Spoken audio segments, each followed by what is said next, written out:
Welcome back to Vishalakshi Kannadati YouTube channel. ಅಡೆತಡೆಗಳ ನಡುವೆ ಶುರುವಾದ ಕರ್ಣನ ಜರ್ನಿಗೆ 50ರ ಸಂಭ್ರಮ. ಕರ್ಣ ಧಾರಾವಾಹಿ ಯಶಸ್ವಿ 50 ಸಂಚಿಕೆಗಳನ್ನು ಪೂರೈಸಿದೆ.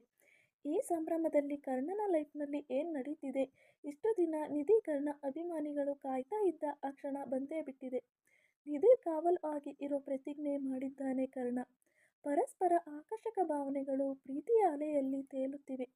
ಇಬ್ಬರ ಕ್ಯೂಟ್ ಕ್ಷಣಗಳನ್ನು ವೀಕ್ಷಕರು ಎಂಜಾಯ್ ಮಾಡುತ್ತಿದ್ದಾರೆ. ಈ ನಡುವೆ ಕರ್ಣ ಹಾಗೂ ನಿತ್ಯಾನಿಧಿ ಸಂಬಂಧದ ಗುಟ್ಟಿನ ಸುತ್ತ ಕತೆ ಸಾಗ್ತಿದೆ. ಇನ್ನು ಧಾರಾವಾಹಿಯಲ್ಲಿ ಮೇಜರ್ ಟ್ವಿಸ್ಟ್ ತೆರೆದುಕೊಳ್ತಿದೆ. ನಿತ್ಯಾನಿಧಿ ಸಹೋದರ ಅತ್ತೆ ಮಗ ಕರ್ಣ ಇರಬಹುದು ಎಂಬ ಊಹೆ ಜೊತೆಗೆ ವೀಕ್ಷಕರು ಕುತೂಹಲದ ಚರ್ಚೆ ಮಾಡ್ತಿದ್ದಾರೆ. ಇನ್ನು ನೋಡೋದಾದ್ರೆ ನಿಧಿ ನಿತ್ಯ ಫ್ಯಾನ್ಸ್ ಅಂತೂ ಕರ್ಣ ಯಾರನ್ನ ಮದುವೆ ಆಗಬೇಕು ಎಂಬುದರ ಬಗ್ಗೆ ಕಮೆಂಟ್ಗಳ ಮೂಲಕ ಗಲಾಟೆ ಮಾಡ್ತಾನೆ ಇರ್ತಾರೆ. ಈ ನಡುವೆ ನಿತ್ಯ ಮದುವೆ ಸಂಚಿಕೆಗಳ ಶೂಟಿಂಗ್ ಈಗಾಗಲೇ ಕಂಪ್ಲೀಟ್ ಆಗಿವೆ. ಸದ್ಯದಲ್ಲೇ ವೀಕ್ಷಕರ ಮುಂದೆ ಮಹಾ ತಿರುವು ಬರಲಿದೆ. ಮಾರಿಗುಡಿಗೆ ಇಡೀ ಕುಟುಂಬ ಹೋಗ್ತಿರುವಾಗ ಗಣಪ ಎದುರಾಗ್ತಾನೆ. ಅಲ್ಲಿ ನಿತ್ಯ ನಿಧಿ ಕರ್ಣ ಸಖತ್ ಸ್ಟೆಪ್ ಹಾಕ್ತಾರೆ. ರೌಡಿಗಳ ಅಟ್ಯಾಕ್ ಆಗುತ್ತೆ. ಅತ್ತ ನಿಧಿಗೆ ಅರಿಶಿಣ, ಇತ್ತ ನಿತ್ಯಗೆ ಕುಂಕುಮದ ಅಭಿಷೇಕ ಆಗುತ್ತೆ.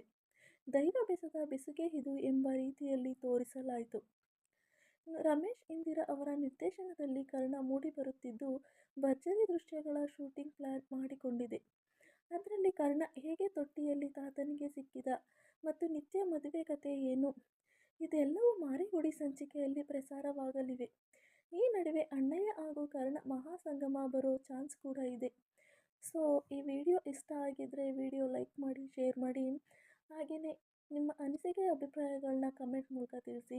ಮತ್ತು ಇನ್ನೂ ಯಾರು ವಿಶಾಲಾಕ್ಷಿ ಕನ್ನಡತಿ ಯೂಟ್ಯೂಬ್ ಚಾನಲ್ನ ಸಬ್ಸ್ಕ್ರೈಬ್ ಮಾಡ್ಕೊಂಡಿಲ್ಲ, ದಯವಿಟ್ಟು ಚಾನಲ್ನ ಸಬ್ಸ್ಕ್ರೈಬ್ ಮಾಡ್ಕೊಳ್ಳಿ. Thank you.